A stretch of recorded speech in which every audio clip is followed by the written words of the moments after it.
L'agir, en fait, c'est quoi? L'agir, c'est bâtir une politique de l'eau qui permette à la fois d'assurer les besoins actuels en fonction des priorités du territoire et des usages, mais aussi d'assurer les besoins futurs, avec notamment une préoccupation extrêmement forte sur l'environnement et sur la préservation de la ressource. Donc ça, c'est une définition officielle qui est partagée par l'ensemble des acteurs de l'eau. Donc développement et gestion coordonnée de la ressource en eau, mais aussi des sols et des ressources connexes, donc tout l'environnement, la biodiversité notamment, qui est très très importante en matière de gestion de l'eau, de manière équitable, c'est-à-dire qu'en essayant de pondérer entre les usages, de manière à prioriser les usages pour que ce soit pas la foire d'empoigne et que tout le monde effectivement s'accapare la ressource, sans compromettre la durabilité des écosystèmes et de l'environnement. C'est-à-dire tout ça en assurant effectivement une pérennité et notamment, comme ça vient d'être dit, aujourd'hui, on a quand même la majorité de la planète qui est confrontée à des problèmes de changement climatique qui viennent rendre encore plus difficile nos questions de gestion de l'eau. Parce qu'effectivement, aujourd'hui, on pilote dans un monde incertain. On pilote dans l'incertitude de ce qui va arriver dans les 10, 20, 30 ou 40 années à venir. Alors, la gestion intégrée des ressources en eau, j'utiliserai pas le mot de modèle, parce qu'il n'y a pas de modèle en matière de gestion de l'eau. L'important, c'est de s'adapter au territoire, à ses acteurs et à ses enjeux.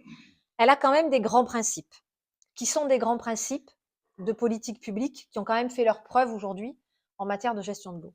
Le premier principe, et vous avez vu que ça tient à cœur à Alain, c'est la connaissance. En matière de politique de l'eau, on n'agit bien que si on connaît bien. Ça veut dire que la base, c'est effectivement la connaissance de la ressource, la connaissance du milieu.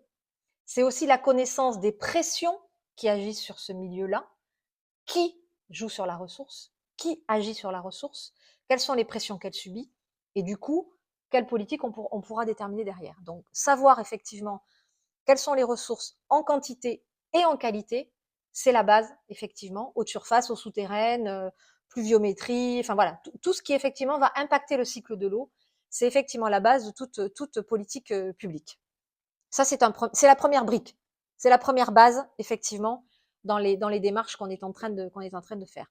Et ça marche à l'échelle d'un pays, à l'échelle d'un bassin hydrographique, comme à l'échelle d'une commune qui a besoin de savoir effectivement pour répondre aux besoins de sa population ou des acteurs sur son territoire, comment est-ce qu'elle va travailler avec la ressource qui lui est disponible. Donc ça marche à plusieurs échelles. Échelle, c'est aussi, échelle territoriale, c'est aussi le deuxième point de vigilance sur les questions de politique de l'eau.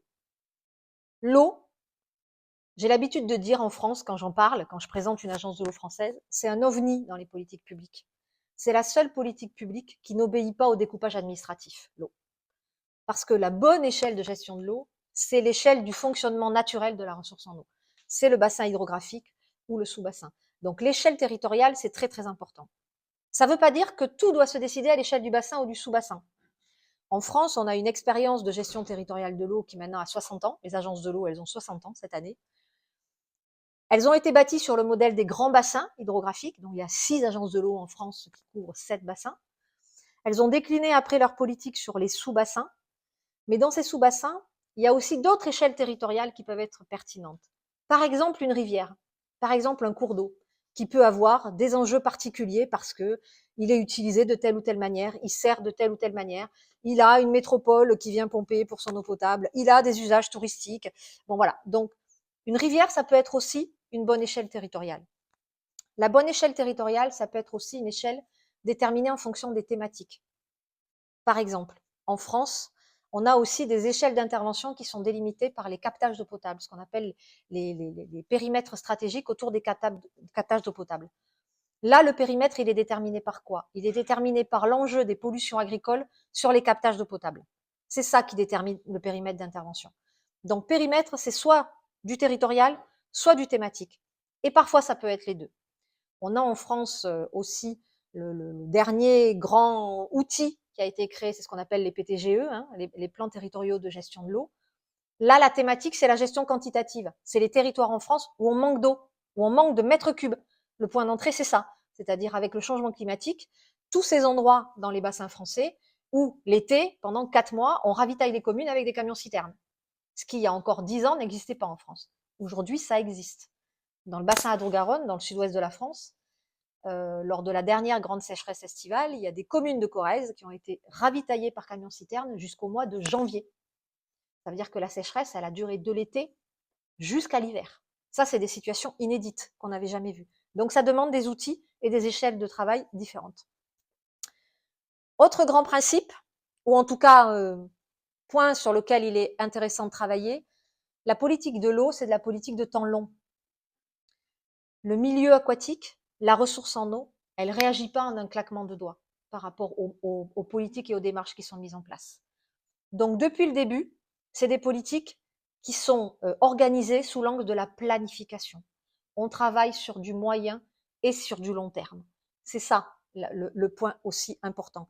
Ça veut dire que les élus, les responsables qui s'inscrivent dans une politique de l'eau, ils doivent effectivement s'inscrire dans un temps long.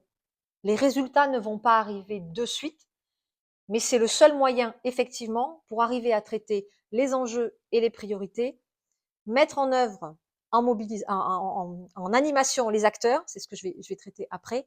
Donc la planification, c'est quelque chose effectivement de très très important. Dans les bassins français, la planification, elle est faite par des schémas directeurs d'aménagement et de gestion des eaux. C'est 7 ans. Pendant 7 ans, on travaille sur des mêmes priorités, sur des mêmes enjeux, sur des mêmes politiques. Alors, il y a des clauses de revoyure, mais on se donne la perspective du temps long. Si on cherche à faire de l'immédiat en matière de gestion de l'eau, ça marche pas. C'est pas, voilà, ça peut pas réagir aussi vite. Donc la planification, c'est important. Et enfin, on en a oublié un là, mais il est mêlé dans tous les autres. C'est la concertation. Comme le disait Alain, une politique de l'eau, ça peut pas se décider d'en haut vers en bas. Une politique de l'eau, ça demande de la concertation et du travail entre les acteurs. Ça veut dire quoi? Ça veut dire qu'il faut, sur le territoire donné, sur l'enjeu qui est celui sur lequel on travaille, déterminer qui il est important et indispensable d'avoir autour de la table. Et ça, c'est pas le plus facile, effectivement, de se dire, ben, sur la problématique que je suis en train de traiter, sur le territoire que je suis en train de traiter, qui sont les interlocuteurs? Les usagers domestiques, les industriels, les agriculteurs, les associations de protection de la nature, hein, en France, elles font aussi partie du tour de table, les usages non économiques de l'eau, le tourisme, le sport, la pêche, de loisirs, en France, ça en fait partie, les administrations, parce que les administrations, qu'elles soient au niveau central ou au niveau déconcentré, elles sont garantes de la mise en œuvre de la loi et de l'aspect réglementaire, donc les administrations sont utiles, les élus, et les élus au sens large.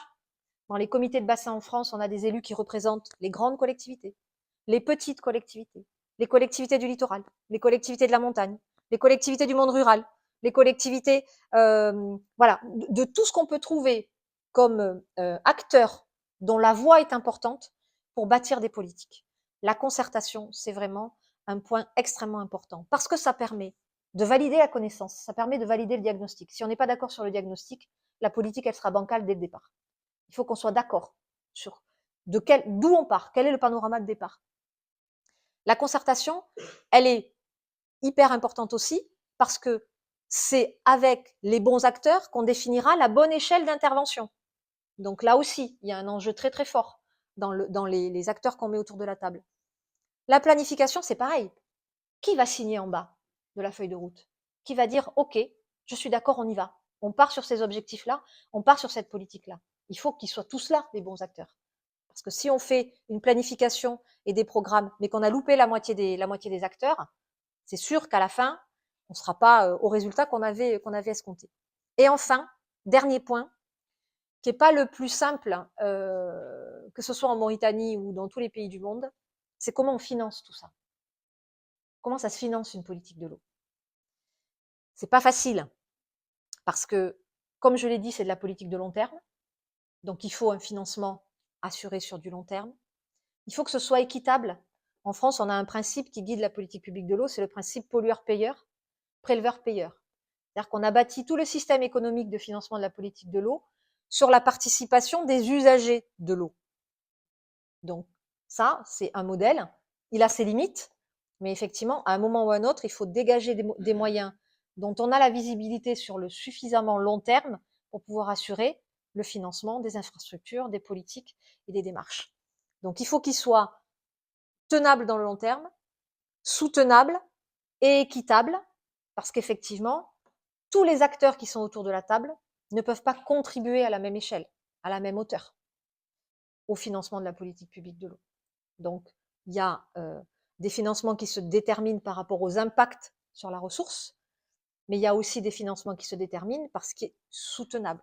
Quand vous payez votre facture d'eau, vous contribuez à la politique publique de l'eau en France, mais vous n'y contribuez pas de la même manière qu'un industriel ou qu'un agriculteur ou qu'un pêcheur quand il achète sa carte de pêche. Parce que quand il achète sa carte de pêche, un pêcheur, il finance aussi une partie de la politique publique de l'eau. Donc le système économique, le système financier a monté autour de cette politique-là. Il n'est pas facile parce qu'il est aussi la résultante de tout ce qu'on vient de voir et la résultante d'une concertation. Il faut que tout le monde le valide, ce système-là.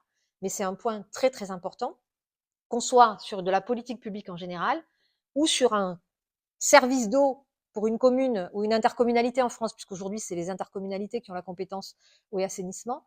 Quelle tarification de l'eau elles mettent en place pour être juste, pour être équitable, mais pour lui permettre aussi de financer son service d'eau et de financer les investissements dont elle aura besoin pour continuer à lutter contre les fuites, consolider le réseau, éventuellement le développer si on est dans une commune, par exemple, qui reçoit un peu plus de population.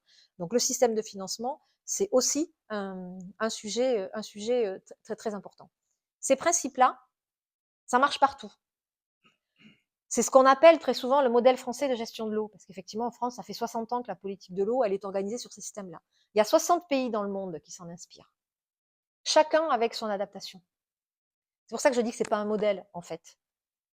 Il y a des bassins, des pays qui, effectivement, ont mis ça dans leur organisation en se disant, ben voilà, les points auxquels on tient, c'est ça, mais dans notre pays, avec nos enjeux, nos ressources, notre réglementation, notre type d'acteur, on adapte et on s'organise pour être au mieux en cohérence avec les besoins du terrain.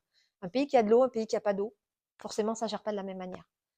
Un pays qui est confronté à de la ressource en eau qui, par exemple, est transfrontalière, bon, bah, c'est des enjeux qui sont pas les mêmes qu'un pays qui maîtrise complètement sa ressource. Quand la ressource elle est partagée avec d'autres pays, bah forcément, on est dans des modes de gestion qui sont pas tout à fait les mêmes. Quand on a beaucoup d'eau de surface ou plutôt beaucoup d'eau souterraine, bah, la gestion c'est pas la même chose non plus.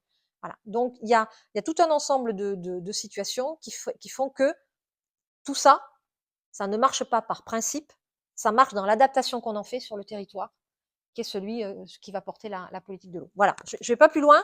Parce que là, je vous ai déjà assommé avec pas mal de grandes théories. On pourra répondre à vos questions derrière. Et je crois qu'ensuite, c'est Alain qui reprend la main.